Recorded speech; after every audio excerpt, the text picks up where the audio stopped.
안녕하세요. 매일 묵상. 오늘은 시편 49편 13절부터 20절 말씀 보도록 하겠습니다. 시편 49편 우리가 계속 보고 있죠. 마지막 부분인데요. 49편은 재물과 삶에 대한 올바른 자세를 가르치기 위한 지혜 시입니다. 그러니까 부요함과 가난함 그리고 삶의 결국에 대해서 우리로 하여금 고민하게 만들죠. 10절에 보면 그러나 그는 지혜 있는 자도 죽고 어리석고 무지한 자도 함께 망하며 그들의 재물은 남에게 남겨두고 떠나는 것을 보게 되리로다. 그러니까 결국 죽음은 무엇도 피할 수 없다는 거죠. 사람은 존귀하는 장구하지 못하며 멸망하는 짐승 같도다. 그러니까 오래 살 수가 없어요. 영원히 살 수 없습니다. 그러니까 육체의 삶은 내버려두고 모든 게 리셋되는 순간이 와요. 그렇기 때문에 결국 그런 의미에서 우리가 짐승과 뭐가 다르냐는 거죠. 그런 이야기를 하고 이제 시인은 마지막으로 이제 두려워하지 말라는 이야기를 하기 위해서 결국 모두가 죽음 앞에 서 있다라는 이야기를 반복합니다. 13절부터 20절까지 읽어드리겠습니다. 이것이 바로 어리석은 자들의 길이며 그들의 말을 기뻐하는 자들의 종말이로다. 그들은 양같이 스올에 두기로 작정되었으니 사망이 그들의 목자일 것이라.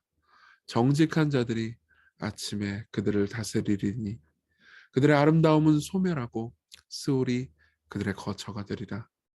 그러나 하나님은 나를 영접하시리니 이러므로 내 영혼을 스올의 권세에서 건져내시리로다. 사람이 치부하여 그 집에 영광이 더할 때에 너는 두려워하지 말지어다. 그가 죽음에 가져가는 것이 없고 그의 영광이 그를 따라 내려가지 못함이로다.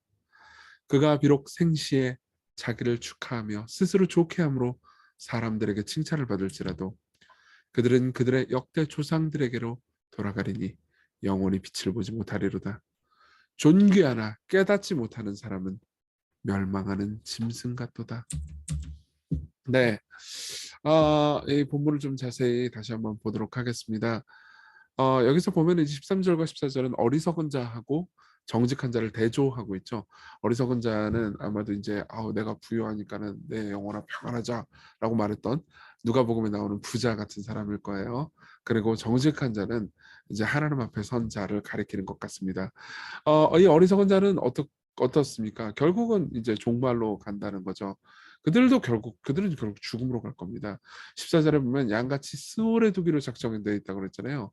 그러면서 사망이 그들의 목자일 것이라. 그러니까 이런 이미지를 얘기해 주는 거죠. 사망이 이제 양을 이렇게 끌고 이 목자는 양을 끌고 다니잖아요.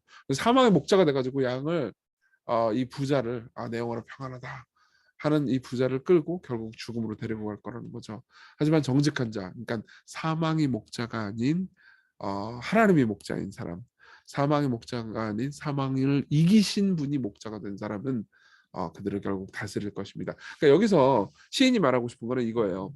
그러니까 죽고 모든 게 끝난다는 게 아니고 그들을 다스린다고 말하잖아요. 그러니까 죽은 이후의 삶이 또 있다는 거죠. 그러니까 이런 이야기를 하고 싶은 겁니다. 그러니까 시인은 결국은 죽음 이후의 삶도 있는데 죽음 이후의 삶에 대해서 전혀 대비하지 않고 이 지금의 삶의 이 짧은 삶만을 생각하면서 살아가는 삶이 그 짐승과도 다를 바가 없이 그게 뭐 어떻게 지혜로운 거냐? 이건 너무 어리석은 거다라고 이야기를 하는 거죠. 그러면서 그들은 다 죽음으로 가지만 그러나 하나님은 나를 영접하실 거예요. 이러므로 내 영혼을 스올에서 건져내시리로다. 이렇게 이야기를 합니다. 그러니까 여기서 이제 우리가 알 수 있는 게 있어요. 그러면 뭐 가난한 사람이라고 그러고 다 뭐 하나님께서 받으시느냐? 그렇지 않죠. 부자라고 하나님께서 다 버리시느냐? 그렇지 않습니다. 그러니까 하나님께서 영접하시는 사람들이 있어요. 그럼 어떻게 영접하시고 무슨 방식으로 영접하시는지 우리는 알 길이 없습니다. 시인은 그냥 소망을 말할 뿐이에요. 그렇지만 우리는 어떤 방식으로 우리가 영접받을 수 있는 하나님께 받아들여질 수 있는지 알 수 있죠. 예수 그리스도를 말미암아서 그분을 믿는 믿음으로 말미암아서 우리는 하나님께 영원히 받아들여집니다. 그걸 생각하면 사실은 우리는 어떤 의미에서 신자라면요. 이 땅에서 이 지금의 삶이 끝이 아니고 영원한 삶이 우리 앞에 놓여 있다는 것을 믿는 사람들이겠죠. 우리는 이것을 이론적으로 믿지만 우리 삶에서 그러니까 되게 희미하게 느끼고요. 그리고 감을 잘 못 잡아 합니다. 그러니까 어떻게 돼요? 사람이 치부하여 그의 집에 영광이 더할 때 두려워하게 되죠. 어떤 사람이 치부하여 그러니까 부자가 돼요. 부자가 돼서 뭐 그러면 막 명예롭잖아요. 여러분들 작년이나 올해 작년이나 재작년에 그런 거 많이 느끼셨을 거예요. 막 집값 오르지, 암호화폐 비트코인 오르지, 막 주식 오르지. 그러니까는 어떻게 돼요? 주식도 없고 비트코인도 관심 없었고 뭐 집도 없었던 사람 갑자기 벼락거지가 돼버렸잖아요. 그러니까는 그래가지고 막 부자 된 사람 막 1억 2억 이렇게 번 사람들을 보면 어때요? 부럽다. 이게 나는 이제 찌질하구나. 이런 생각이 들잖아요. 근데 두려워하지 말라는 거예요. 그가 죽음에 가져가는 것이 없고 그의 영광이 그를 따라 내려가지 못하기 때문입니다. 그가 비록 생시에 자기를 살아있는 동안에 자기를 축하하면서 나 돈 많지 그러면서 내 영혼아 평안하자 이렇게 해도 아무리 칭찬을 사람들한테 받을지라도 여러분 보세요. 막 큰 기업을 일군 사람 막 일론 머스크 뭐 테슬라의 뭐 사장 무슨 뭐 마크 주커버그 이런 사람들은 엄청 막 칭찬도 받고 그러잖아요. 근데 결국 죽을 거예요 다. 하나님 앞에 똑같을 거예요. 죽음은 모든 걸 리셋시켜 버립니다. 옛날에 그런 얘기를 한 적이 있거든요. 누가 전쟁은 모든 걸 리셋시켜 버린다. 전쟁은 모든 사람들을 빈부격차를 그냥 한 번에 없애버린다라고 얘기를 하더라고요. 근데 사실 생각하면 우리나라도 전쟁을 겪었지만 전쟁마저도 빈부격차를 완전히 없애지 못했어요. 근데 죽음은 빈부격차를 완전히 없앱니다. 여러분 모든 사람은 죽으면요 자기가 가지고 있는 재산을 다 내려놓고 하나님 앞에 서야 됩니다. 왜냐하면 모든 재산은 다 하나님으로부터 왔기 때문이에요. 우리가 무언가를 가지고 있다 하더라도 그건 우리의 것이 아닙니다. 우리가 잠시 빌린 것이죠. 이 모든 것들을 깨닫지 못하는 사람은요 사실 멸망하는 짐승 같다. 이렇게 이야기를 하는 거죠. 여기서 우리는 어떤 묵상을 할 수 있을까요? 첫 번째로는 진정한 부에 관심을 가지고 두려워하지 말기입니다. 마태복음 6장 19절 제가 몇 주 전에 설교한 거기도 한데요. 너희를 위하여 보물을 땅에 쌓아두지 말라. 거기는 좀과 동록이 해하며 도둑이 구멍을 뚫고 도둑질하느니라. 오직 너희를 위하여 보물을 하늘에 쌓아두라. 거기는 좀과 동록이 해하지 못하며 도둑이 구멍을 뚫지도 못하고 도둑질도 못하느니라. 보십시오. 잃어버릴 수 있는 보물 말고 잃어버릴 수 없는 보물을 찾으십시오. 예. 돈은 안전과 가치, 자유를 주는 것 같지만 그 어떤 것도 진정하게 주지는 못해요. 돈은 죽음도 멈출 수 없고요. 비극도 멈출 수 없고요. 관계가 깨지는 것도 멈출 수 없습니다. 여러분들이 삶에 필요한 모든 재물들은 하나님이 주실 거예요. 하나님께서는 여러분들에게 일용할 양식을 기꺼이 구하라고 말씀하십니다. 여러분들의 삶 전체를 채우실 겁니다. 여러분들이 먹고 마시고 거할 곳을 주께서 계속해서 주실 겁니다. 염려하지 마십시오. 그러나 여러분들의 탐욕을 채우시진 않으실 거예요. 하지만 여러분들의 삶에서 늘 넉넉하게 주실 겁니다. 그분이 우리와 함께 있다면 누가 무엇을 두려워할 필요가 있겠습니까? 여러분, 그 변치 않는 보물이신 예수 그리스도는요. 어, 여러분들에게 공짜로 주어집니다. 모든 다른 보물들, 돈들 있잖아요. 그건 여러분들이 그걸 얻기 위해서 희생할 걸 요구하죠. 그렇지만 예수님은 여러분들이 그분을 얻게 하기 위해서 오히려 자신이 죽으셨어요. 자신이 희생하셨습니다.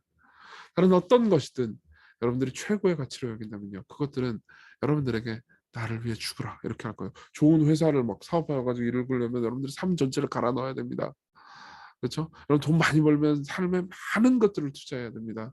그렇지만 여러분들이 예수님을 최고의 가치로 여기잖아요.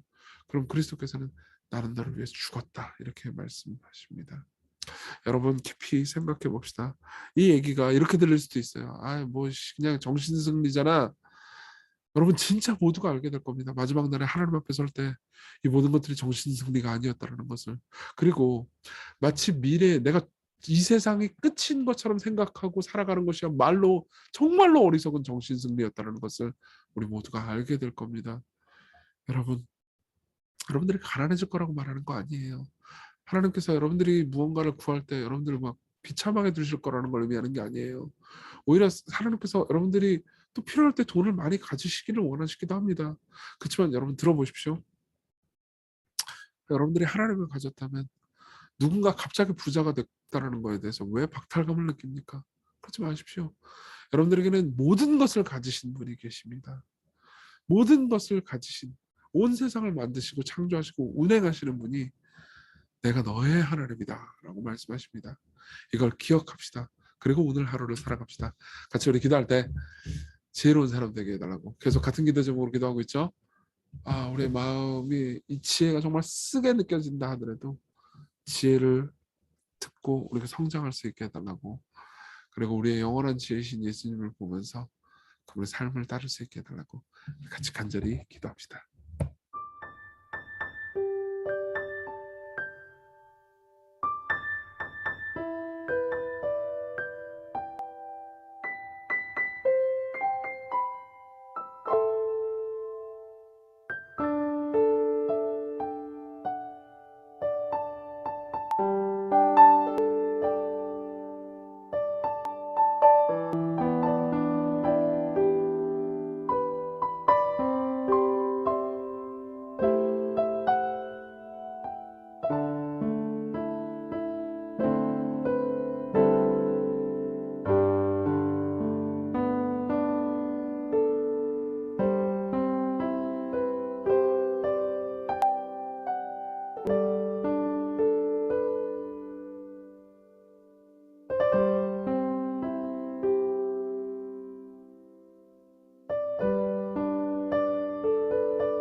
기도하겠습니다. 자비로우신 주님, 참 우리가 다른 사람 돈 벌었다고 하면 마음이 싱숭생숭해집니다. 우리만 돈을 못 벌었다고 생각할 때 참 마음이 착잡해질 때가 많습니다. 그러나 우리의 삶을 돌보시는 하나님, 우리가 돈을 벌었을 때 잃어버릴 수도 있고 우리가 산 주식이 떨어질 수는 있지만 당신의 가치는 떨어지지 아니하며 당신은 우리를 떠나시지도 않습니다. 이것을 우리는 늘 당연하게 여기지만 이것을 가치 있고 보배롭게 여기게 하소서. 하나님을 함부로 대했던 우리를 용서해 주시고 오늘 하루도 당신을 의지하며 살아가게 해주시옵소서. 예수님 이름으로 기도했습니다. 아멘. 네, 여러분 은혜로운 오늘 하루 되셨으면 좋겠습니다.